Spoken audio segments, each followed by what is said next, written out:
So I can only stay for 1 hour. Thank you. I'm calling to order the Friday, March 28th, 2025 Tumwater City Budget and Finance Committee meeting to order. And Peter, I heard you say something that you needed to be done in an hour. Is that correct? Correct, yes. Okay, perfect. All right. So with that, we have roll call and we are, everyone is present. And Lisa, are we going to go ahead and move the agenda? Well, first we'll do the approval of the minutes of the budget, and then we might need to move the two items around because of timeline for the consultants. So, so do I have a motion to approve the minutes of the Budget and Finance Committee meeting of February 28th? So move. Do I have a second? A second. All right, it's been moved by Councilmember Agami, seconded by Councilmember Swarthout. Any comments or discussion? Yeah, really quickly, I'll abstain because I missed that meeting. Okay, perfect. All right, I'll call for the vote. All those in favor signify by saying aye. Aye. Opposed, nay. And Councilmember Althauser will be abstaining. So Thank you. the minutes are approved. Minister Parks, are we going to switch it around at the moment, or? Yes, if we could please switch item number 5 and the 10-year financial plan update. We have Morgan Shook and Zoe Fairley, who are on our consultant team here, and just to be respectful of their time, we thought we would go ahead and put them first on the agenda, if that's all right. All right, we can go ahead and do that. All right, so Morgan, that's are you ready to go? Slow the buttons. Yes, I'm ready to go. All right, thank you. Go ahead. We introduced you already to this group, right, Morgan? Yes, yeah. I've been in front of the committee here. So just a quick update again. I'm Morgan Shook. I am a director and partner at Echo Northwest, and one of the things I love doing is working with cities on long-range financial planning. And about I guess a couple months ago here, we were in maybe 6 weeks ago, we were here in front of you kicking this project off. We had a nice kickoff project with the city department at their management meeting. Our first task was to go away and do a little work. And I wanted to, you have no actions or today or need to approve anything, but I wanted to give you an update and let you see kind of where we're going. So maybe the first part to start here is kind of our project process. And so one of the first things we wanted to do is actually build a really cool financial model for the city. And this is something we'll turn over for use for future financial strategic planning and long-range budget planning exercises. But the big piece here was actually to build the tool. And we are kind of, I would say, 85% done building the tool. We're doing some fine tuning with Troy and the finance department to kind of make sure we have a working representation of the city municipal structure. And then our next piece is then to kind of move into the fun part. And that's mostly what I want to talk to you about today in terms of how we're thinking about talking about the what ifs and what the community wants and how do we evaluate these things. And so maybe just to give you a quick snapshot, and this is mostly just some quick show and tell around how we do this. And what's on these slides is not important, but what I want to do is kind of have you understand how we think about representing the city's financial structure. And the way we do this is from the personnel up. And so we want to look at sort of who's in the departments, understand kind of some of the other non-labor things that follow them in terms of, you know, departmental investments and other capital outlays. And then the departments then roll up and fold into two kinds of funds. They fold into the city's sort of general purpose funds. They fold into the city's enterprise funds and or kind of the restricted funds where you're banking either certain kinds of revenues or certain kinds of expenses. And then the other key piece with once we have kind of this representation of sort of individuals' levels of spending into departments, into funds, is we have to then relate the funds to each other. And this is really the important part. And this is one of the things we're currently working on now, is to say, well, how does the public safety fund really relate to what's happening in the general fund? So for your perspective, we can then say, well, given the 2025 budget, what trajectory are we on with respect to the commitments you've made in terms of funding? What does that mean for the revenue tools that you're taking a look at? And then what does it then mean for the list of capital facility projects and the ones that you are planned, and how you might have additional revenues within your capital fund to sort of invest in those? And so this model we're doing is really not really to say like, how do we set our budget next year, but it's really to evaluate a set of choices that you're going to make that are going to have long-standing impact, whether on the sort of expenditure side, delivering higher and better quality services to your constituents, and or sort of revenue tools, right, that enable you to deliver those services for your constituents. And so that's where we've been spending the last 6 weeks, is doing this sort of detailed model building. Now we're moving into the fun part, where we're really trying to say and engage different constituents and sources around what are the fiscal opportunities and challenges, and how do we think about, we'll call it, for lack of a better term, scenarios for how the city wants to sort of deliver its services. And our approach to doing this is really kind of 3 inputs that we'll be sort of balancing over the next few months. The first part is really just looking at your current commitments in the 2025-26 budget. Think of that as like, it's really important for us to understand what is the baseline, right? If you did nothing in the next, several legislative sessions, what's the trajectory that you're on? And that trajectory, right, is really framed by state law and the municipal structures that you have available to you, and how, costs and revenues relate to each other in that situation. So think of it as sort of a kind of a no action kind of scenario. The piece that we'll be kicking off in April here is engaging department leadership. And kind of the way we're thinking about this is really to ask them to kind of devise a strategic plan for how you think you may be organizing yourself to deliver services, and what that means from a financial perspective. Is that the need for additional FTEs? Is that a need for additional non-labor spending? Are there really important capital projects that we need to be paying attention to? The other piece here, and Lisa, you may want to jump in here too if you have anything to add. We want this to sync up with the council's strategic planning process that you are engaged in, both as a council, but also some inputs from the community that you're driving. So we want to be able to take that input and also use that as the basis to think about kind of the what if going forward. And I don't know, Lisa, you want to add anything on that piece real quick? Yeah, thanks, Morgan. So Council, we are going to be presenting more information. I believe it's the April 8th meeting on where we are with the work plan for the council strategic planning process. But just generally, as I've mentioned before, the idea is to get a good understanding of the totality of what it is that we as city staff do, both those things that are mandated by law, as well as those things that are, council and community priorities.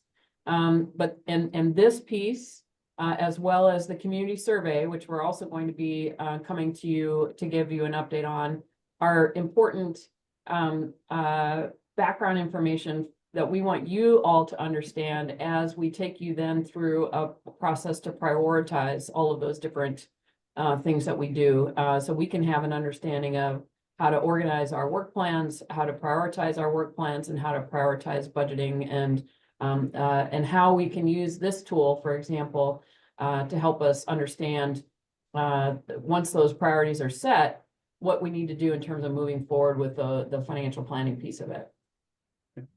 And that is a great segue into sort of, I would say, this is just an illustration, not something necessarily we'll use here with the city of Tumwater, but one we've used with other jurisdictions, to think about their current levels of spending and the resources that are required to fund them, right? In thinking about as a sort of city, right?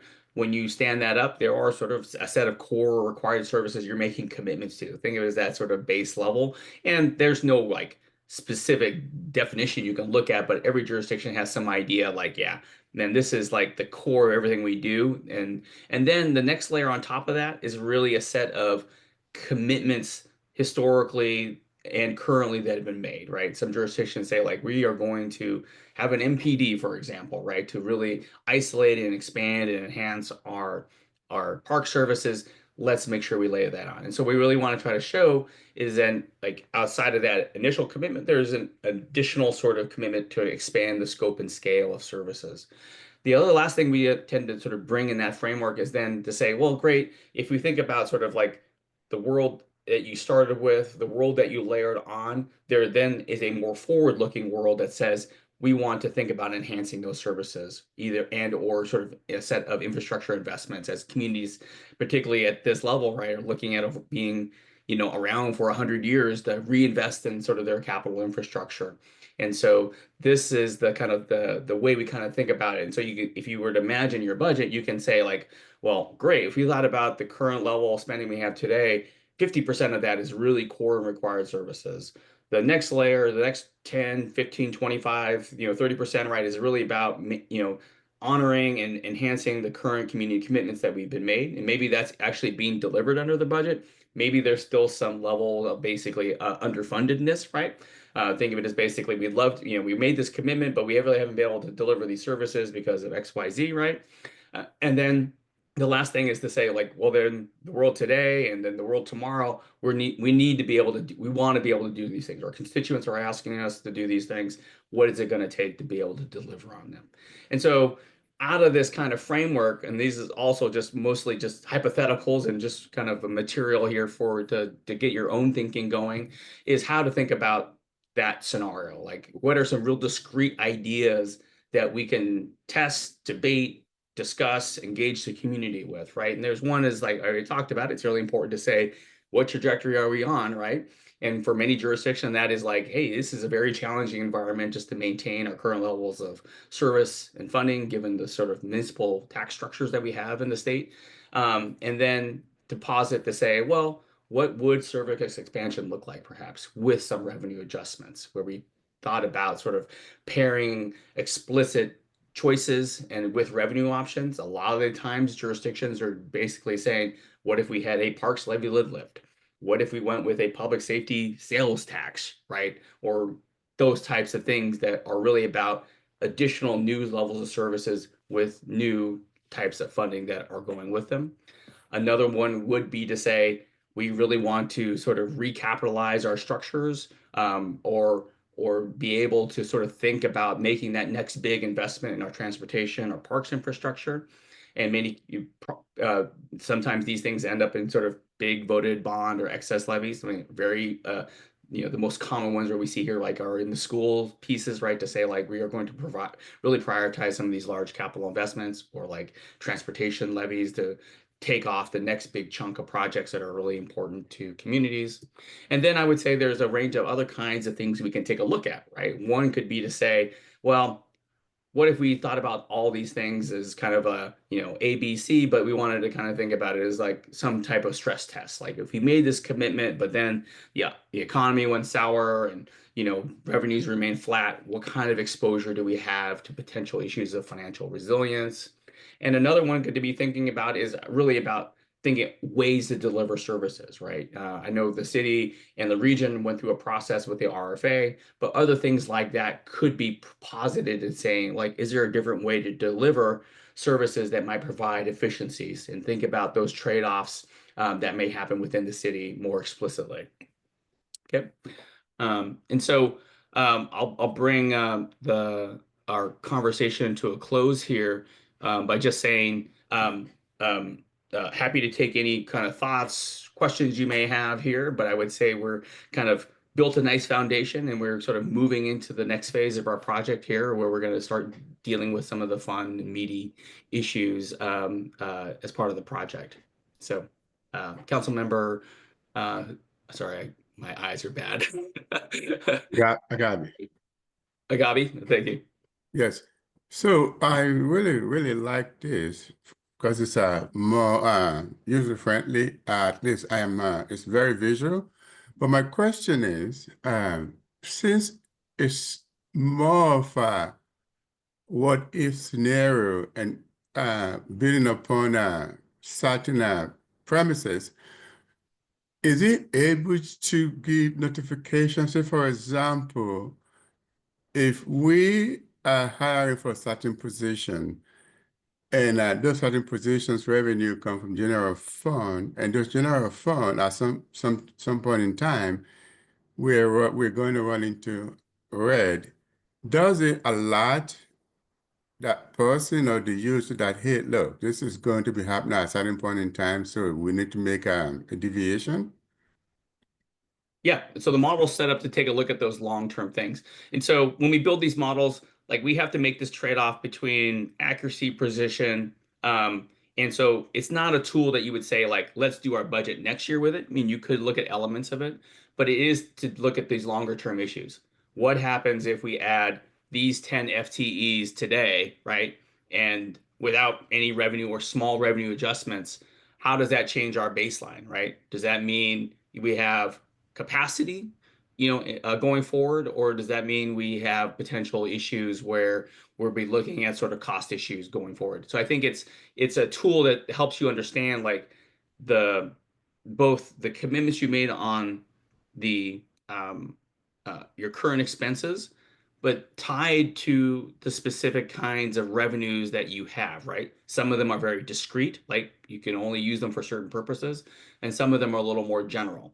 And so we can tie those together when you ask, think of it as your example, we could run a scenario. What if we added these 10 positions? Does that make future council budget decisions easier or harder to balance the budget, right? Or what are the kinds of things we'll have to be thinking about in year 5, if we make these choices? Thank you. That's a great question. Any other questions I can answer? Otherwise, we're looking forward to kind of taking a bite into the next meaty part of the project. Okay. Thank you very much, council members.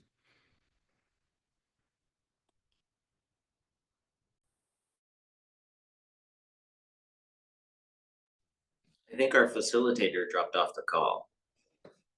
Yes, I believe we're Yeah, I having just problems I with lost our it too, internet and then it connection back here on, at, so. to a hotspot on a cell phone, so that will hopefully, create some capacity, but, yes, there is the mayor.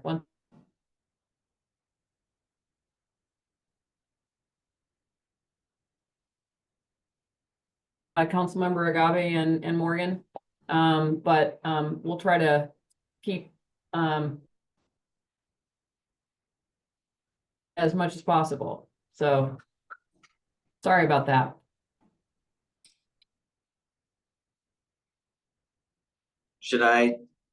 Are we pausing or should I jump in and take us to the next item? Looks like Debbie's on, so if we're ready, are we?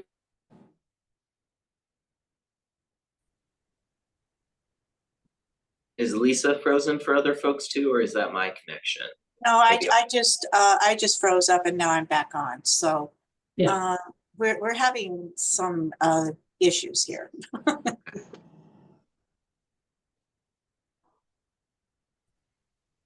Michael, I think you should go ahead.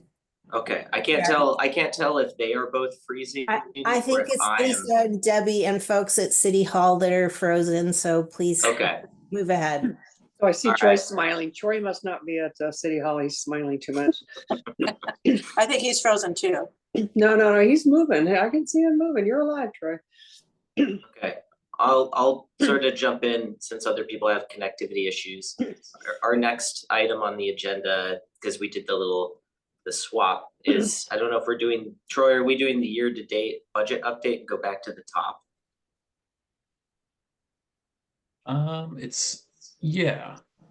We've got some, I wasn't.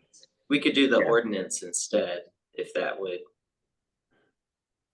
Oh, either way, I think Lisa's doing the ordinance, so maybe we should do the budget update Yeah. first. Okay, that sounds good. Hopefully that connection will stabilize for City Hall. Yeah. Are you walking us through this one? Yes, I'll be walking us through this one. Great, thank you. And I will share my screen. So Lisa and I apparently are having getting knocked off and back on again, so If you turn your camera off, it might use less bandwidth. That might be a little better. If I lose connection, can Michael, can as chair?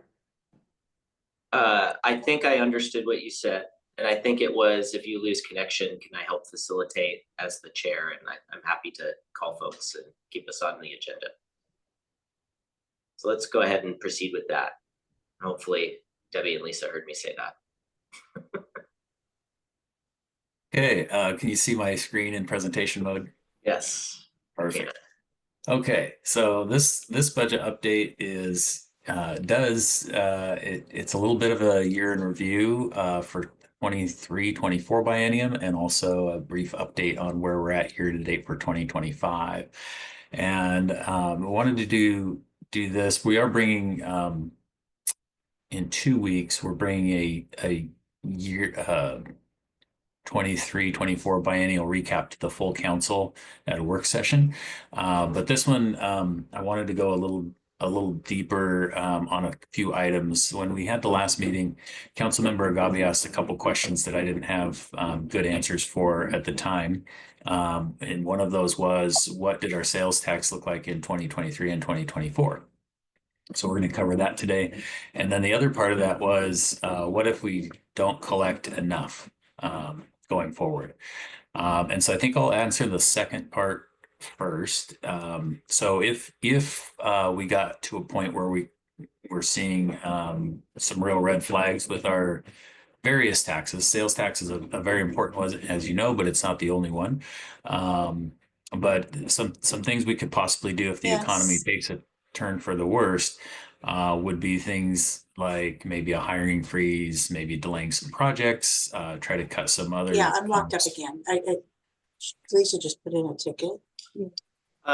If the tech folks, maybe we could mute Debbie. Debbie, we could, oh, it looks like you're muted now. Okay, yeah, but I'm off and on, off and on. Okay, see, I'm off again. Yeah, if I don't know if our tech folks could mute. Go ahead, continue, Okay. Troy. All right, thank you. So, you know, if the economy does take a downturn, there's several things we could do that are maybe a little less disruptive. Like I said, delaying some projects, hiring freeze, things like that. And then if things got bad enough, we could certainly look at things like reducing the number of positions or more serious spending cuts. But we're not there right now, but those are things that, you know, we keep a close eye on these numbers all the time, and we'll be giving monthly reports to you all. So we'll jump into the kind of biennium in review here.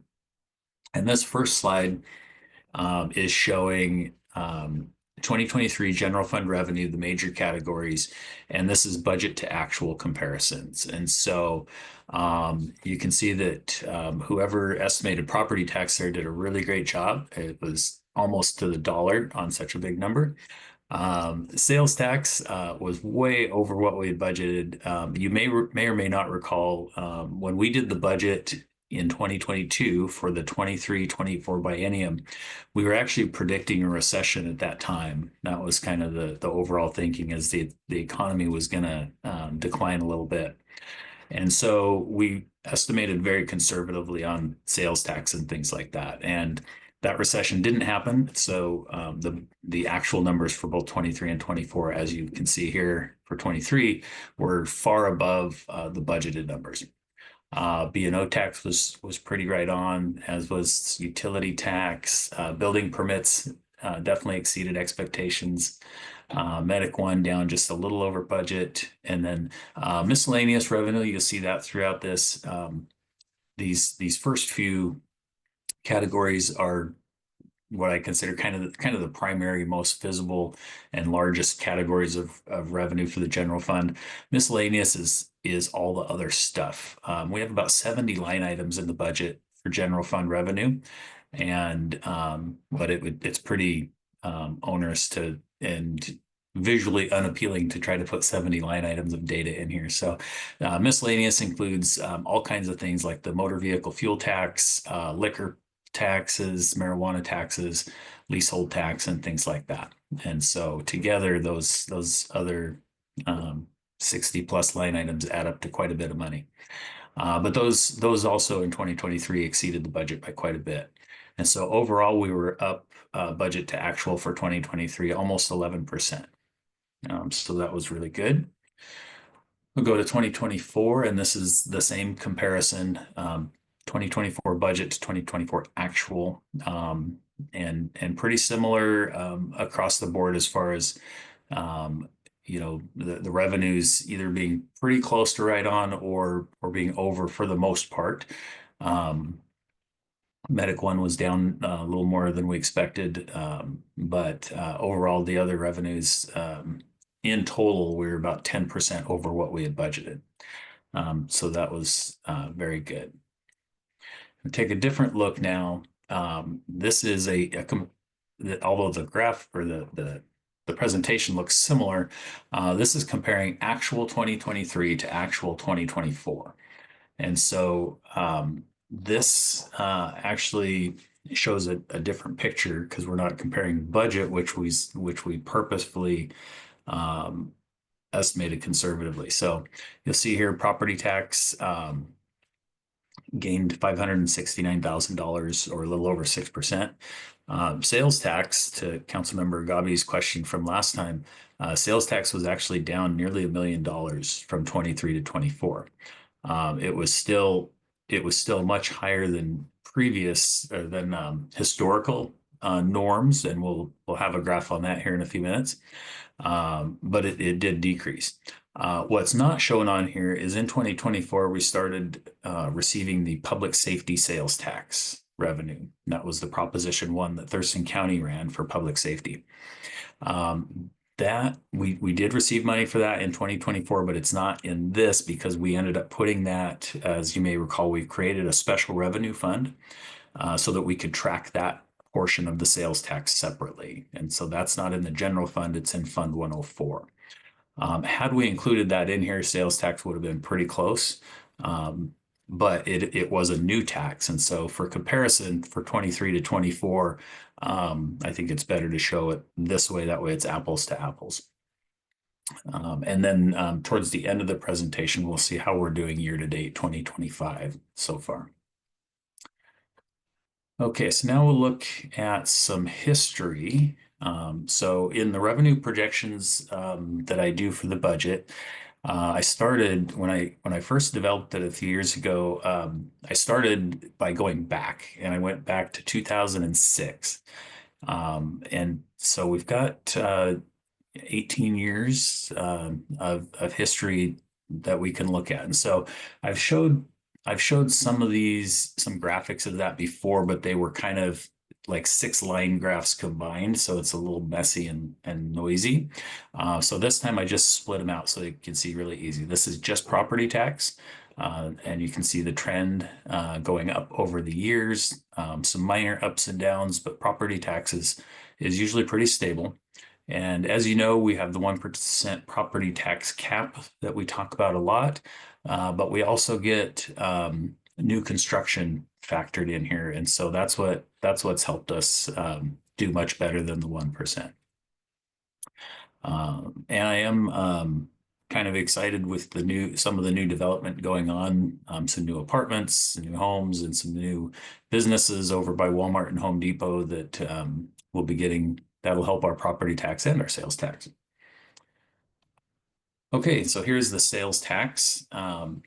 And this one is really interesting to me, especially looking back, because you can see the effects of the Great Recession back in 2006, 2007.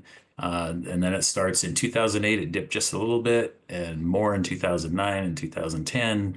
And then it started very slowly coming up.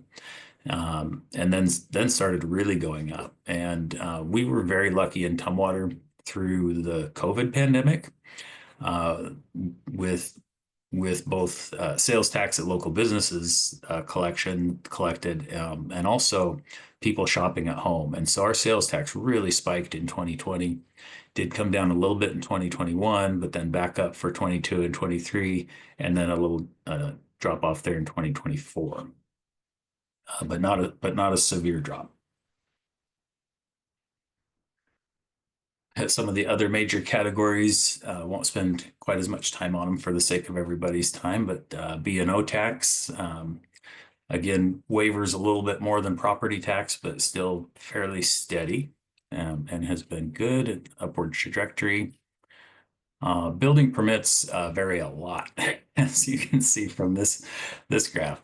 It really depends. You know, we've had some big developments, we've had some small developments. Sometimes we get a big warehouse that goes in that might, or like last time we talked about the Secretary of State permit when they were going to put in a new building that was about $1 million building permit, which unfortunately we will be refunded, or we have refunded a big chunk of that. But that's just an example of how you know, the permit revenue can vary a lot depending on what's being built. Utility tax, also not a very straight line on this, kind of some ups and downs. I don't have a great knowledge of utility tax, but my assumption as far as the variances, but my assumption would be on some of this, like, because this includes not just this is all the utility tax the city collects. So this is not just our water, sewer, and storm. This is also Puget Sound Energy and LeMay Pacific Disposal and Comcast and all that kind of stuff. And so my assumption for some of these dips and valleys would be probably maybe weather related.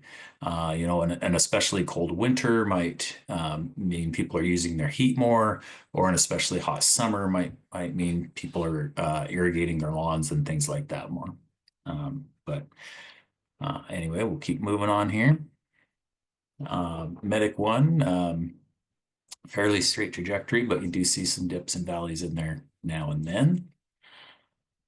And that should actually, in 2025, that should be increasing for us more because of the new medic unit, which will help offset the expenses related to the new medic unit. And then miscellaneous revenue. And again, this is the motor vehicle fuel tax and liquor tax and marijuana tax and all these other 60 plus line items that add up. That's also been on a really strong trajectory. You notice that big spike in 2020, 2021, and it starts coming down again. But a lot of that big spike was related to stimulus money that we got. So we got the CARES Act funding in 2020, and then in 2021 and 2022, we got the ARPA funding. So that's what caused the really big spike, and now it's kind of leveling out. But the other state revenues are maintaining at a pretty good clip. So this was timely. This is a snapshot of the tax remittance that we received just yesterday from the Office of the State Treasurer, and we don't always receive this in time for this meeting. So it was nice that this came yesterday. So I was able to kind of add some of this stuff in, so that we've talked before that, you know, some of these, there's a lag time in a lot of this reporting. So businesses collect sales tax, they remit that to the state processes it and sends it to us, but we're oftentimes 30 days or sometimes even 60 days behind. And so this helped me. I took a few key items here, like the liquor tax and marijuana tax and the sales tax, which is down towards the bottom. So for the month of March, we're getting $769,000. Realistically, that's probably the month of February that we're receiving in March, but we were able to put that in and update the monthly numbers for you. A couple of these are hard to read, so I initially put it in like this and thought, oh, that's terrible to read. I hope you can see it okay, but it has the comments, and I've got another slide next that cuts out the comments and makes the numbers easier to read, and so I'm going to switch to that. This should be a lot better. And so we are transitioning now to the later part of the presentation, where this is the 2025 year-to-date budget update, and this is the general fund. I did kind of like last month when we met. I did some prorating on some of these because property tax, as we discussed, is collected mostly in April and October. And so you look at that now and it looks like we hardly have any revenue because we do. We've got like $300,000. And so I prorated some of these just to, because the money is coming, but it makes us look really bad today if that's not in there. And we're not as bad as that would look. Sales tax, I did not prorate. I just added that March remittance that we just looked at. So we are behind a little bit in sales tax so far. We're through the end of March, we're 25% through the year, and we have collected 22.42% of the sales tax that we estimated for the budget. I will say for context though that this doesn't concern me at this point. We'll keep a close eye on it, of course, and keep reporting to you on this. But January and February, February is a short month. January is right after the holidays. They're not generally strong months for sales tax collections. So the fact that we're down about 2.6%, I'm not concerned right now, but as I said, we would definitely keep watching it. B&O tax is doing great. Utilities a little behind, but I think that is in part due to our own utilities. Again, that lag time kind of thing. So when we send out the bills for February, they don't get paid until March, and so we're always kind of a month behind also on that. Most of the rest of these, a bunch of the rest of these, I did the prorating because we've got grants, we've got TMPD, and the transfers, things like that we don't do. Some of those we don't do till the end of the year, and so if we leave those as zeros for now, it looks like we're doing horribly. So those are prorated. The miscellaneous is not. Parks and Rec, it's a pretty small amount of revenue, but again, there's not a lot of park activity going on right now, so they'll catch that up in the summertime during the good weather. Okay, this is again the hard to read one, and here's the better one without the comments. This is general fund expenditures. Again, 25% through the year, through the end of March, and we're anywhere from 17 to 22% as far as the expenditures go. So the expenditures are, I guess you could say, behind a little bit, or potentially a little bit under budget on a year-to-date basis. And these tend to be more accurate because we don't wait till the end of the year on these expenditures, unless there's something big like with the utilities, which we'll look at next. Okay, so this is the water and sewer utilities. This looks like we're way under budget on water because we're, again, 25% of the year. We've only spent 3.5% of the budget. For all three of our utilities, that's because we have budgeted for the operations and maintenance facility. So that's a big, we'll be financing that with bonds when we build that.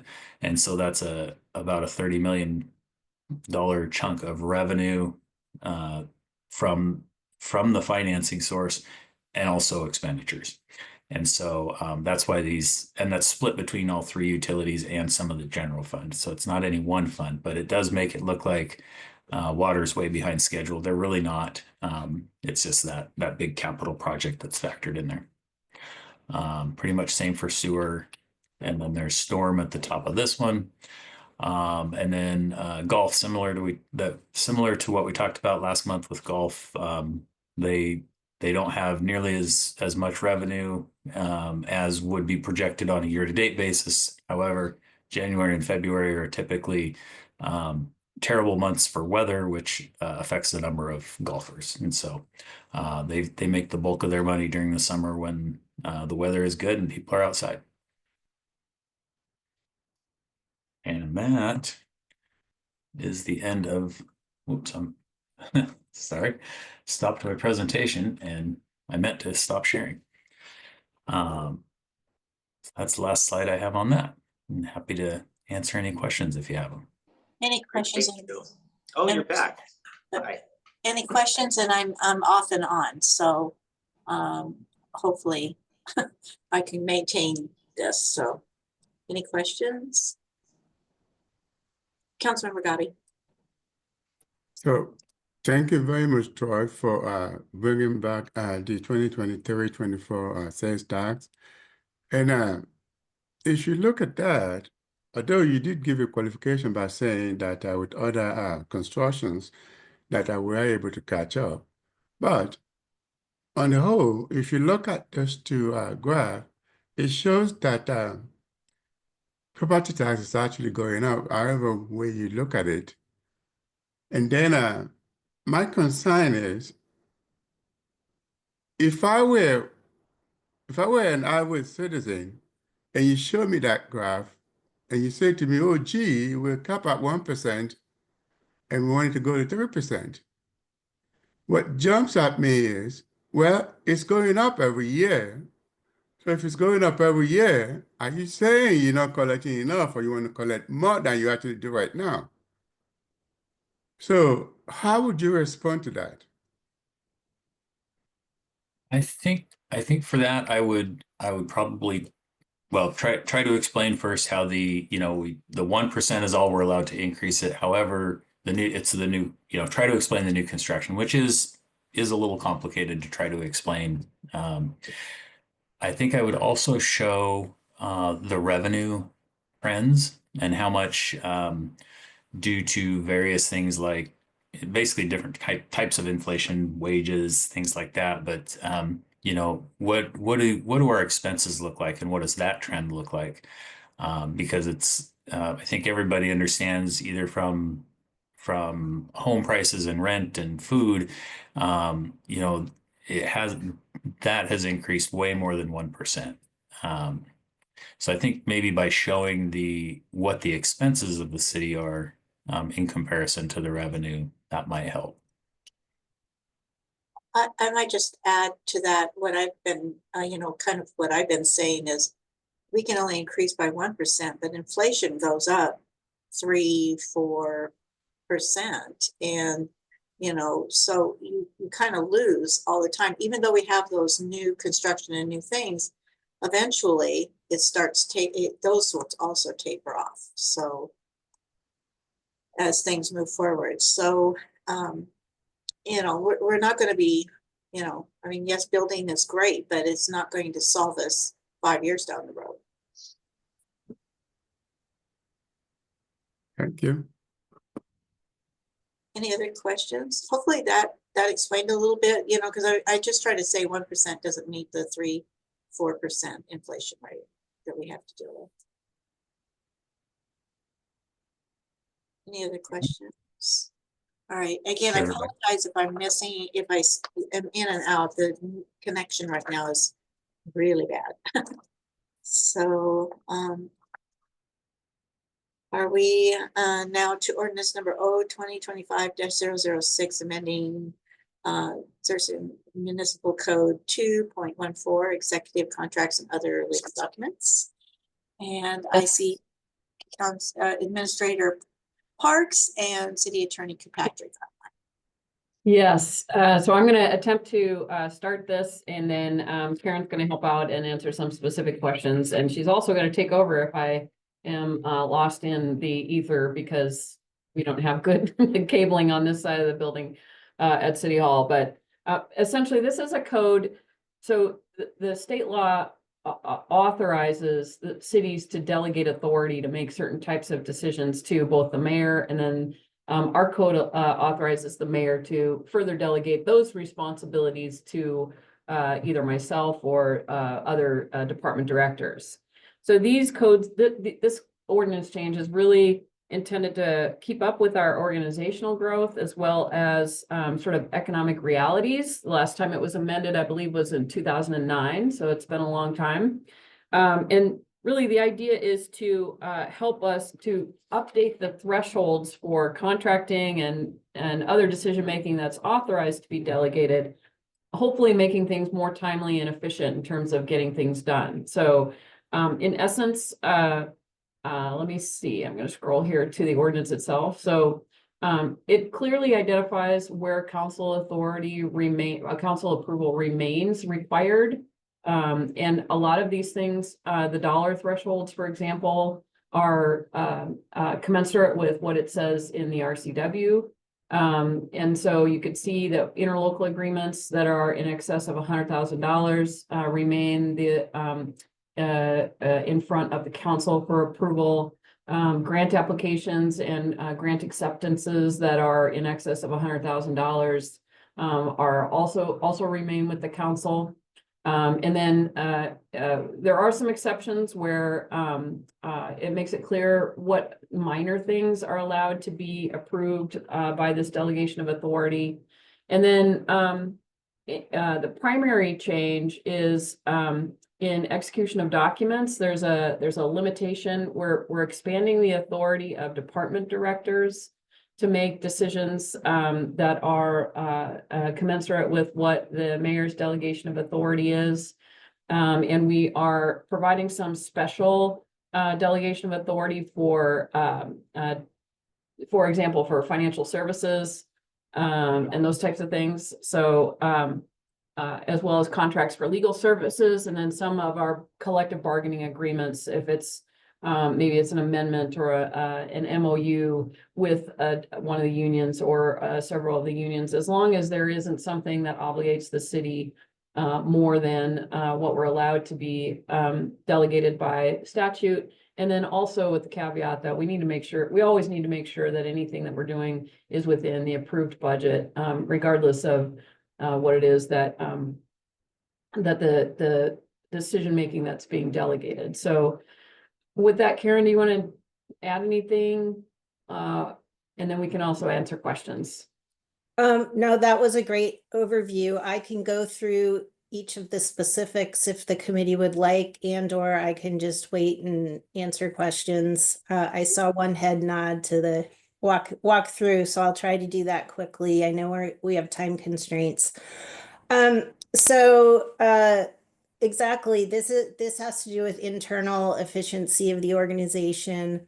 The council approval authority remains pretty similar under this draft to what it currently is. However, there's some carve outs. Interlocals under $100,000 or within existing budget would be authorized for the mayor to approve. We've added in grants. That's one area where we've found a lot of requests from staff that we get hung up in processing grant applications and approvals. And I see a question, so. Yeah, this is the section I probably had the most questions about, is the ILAs. So if there's an ILA, like the Regional Housing Council, for example, we have an ILA that says we participate in that.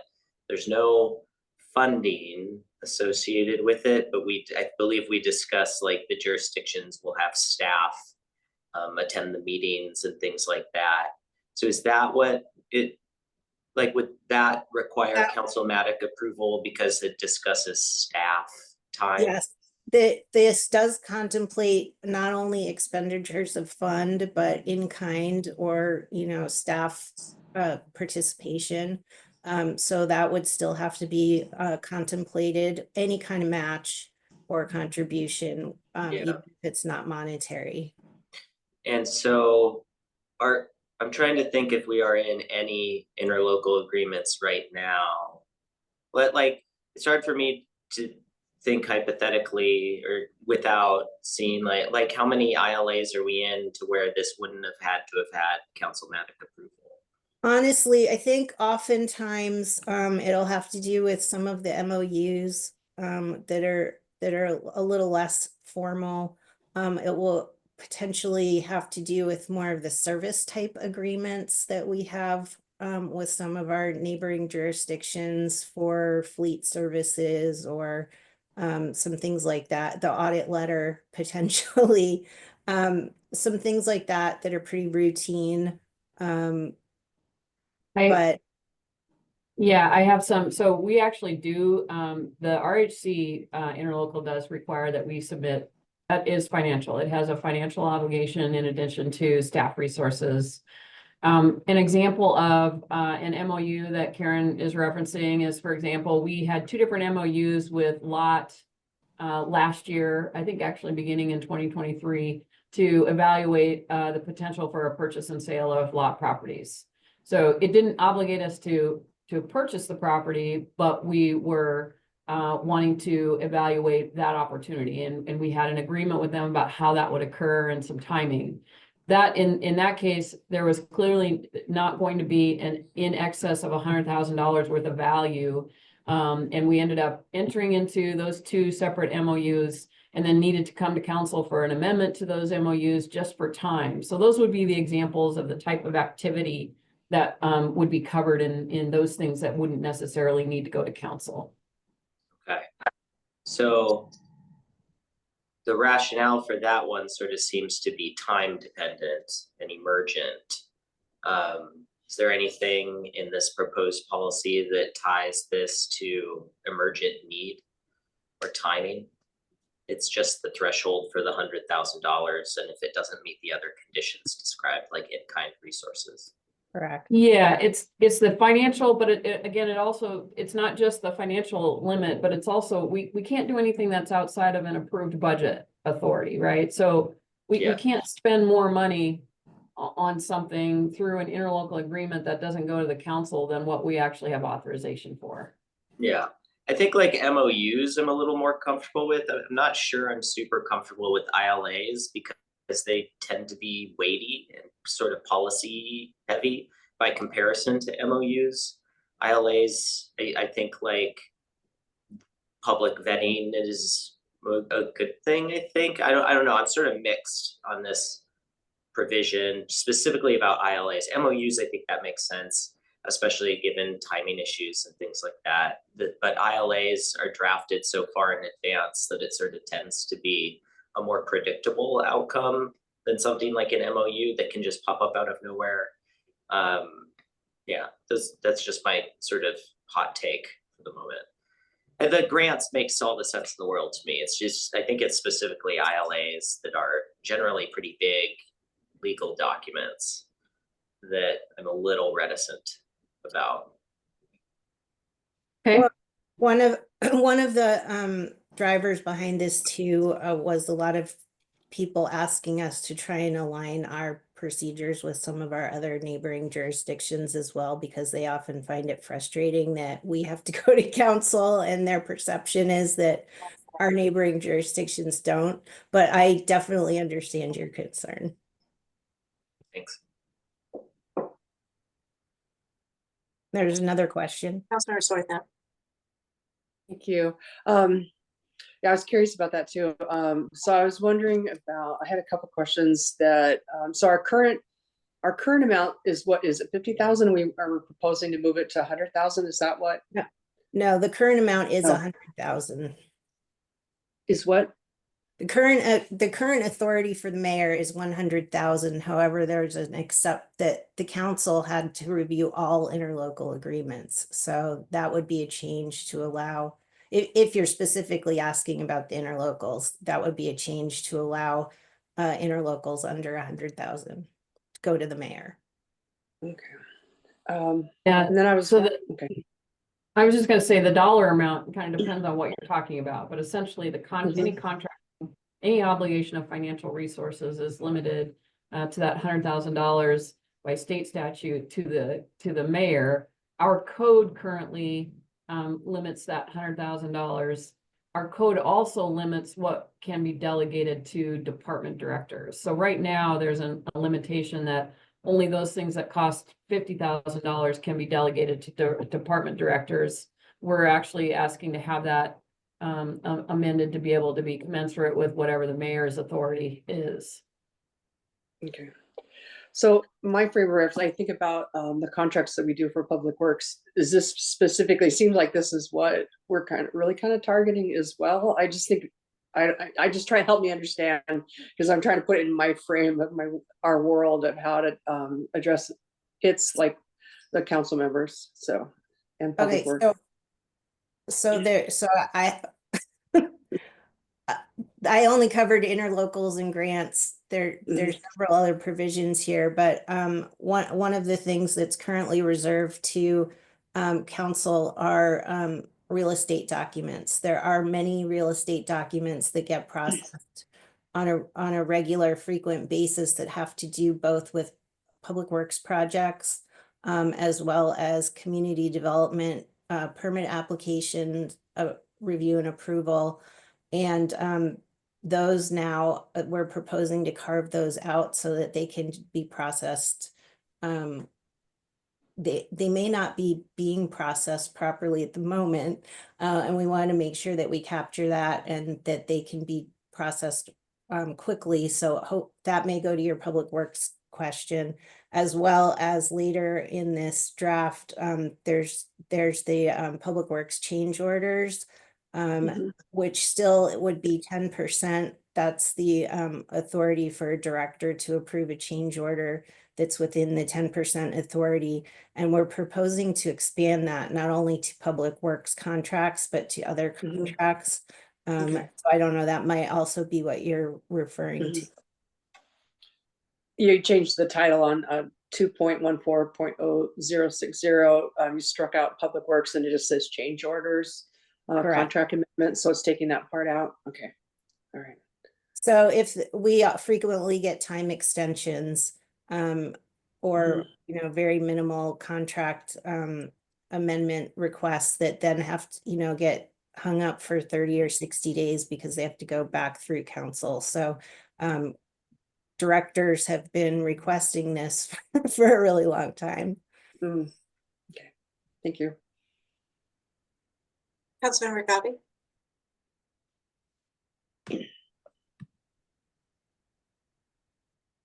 You're on mute. You're on mute. Sorry. So I'm thinking, right, regardless of what type of contract that is, have a scenario whereby there's a contract that needed to be signed that has been delayed because council have not been able to look at it or not give their approval? Is that why we're doing this? In part, yes, there are often delays in getting things signed because of our two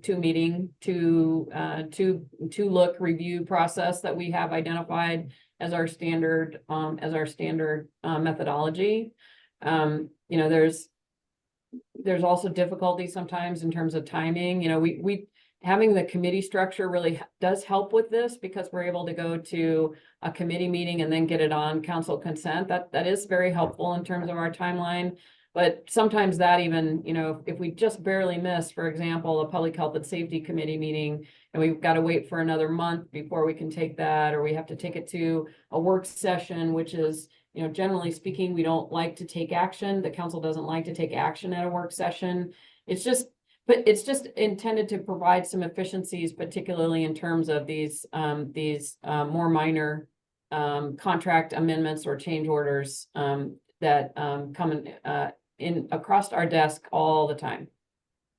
Okay, thank you for that. And so since I have to leave in 2 minutes, if we want to move forward with this before I leave, are we then looking for a motion to move it to the full council? Yes, the motion is to place the ordinance on the April 15th City Council consent calendar with a recommendation to adopt. I know in the written it says first, but we can't make that meeting. It would have to be the 15th. And I understand you may want to suggest some differences. Yeah, Peter, are you comfortable if I know you have to hop off. Are you comfortable if we keep talking for a few more minutes, or would you prefer we pick up the entire conversation again at a later time? Because there's still some more provisions that I think warrant discussion. Right. On that note, I don't want to cause us to have to move it forward when we're still discussing. So I think to be picked up at a later date. Yeah, there's nothing actually time sensitive about this, right? Like this is just a policy change. We could put this on the agenda for next month's budget and finance as well. Yes, that's correct. Absolutely. I Or won't be Karen? at I won't be at that meeting, but yes. So if we have some technical legal questions or questions about language, we should send those by email in the meantime. Sure. Okay, cool. I'm so sorry. No Nice. worries. No, you're No working. worries. Yeah. So All good. on that note, I am going to see you guys later. Thank you. Okay, so we will put this on next month's Budget and Finance Committee meeting to be taken up again then. Okay. All right, thank you. All right, so since I'm,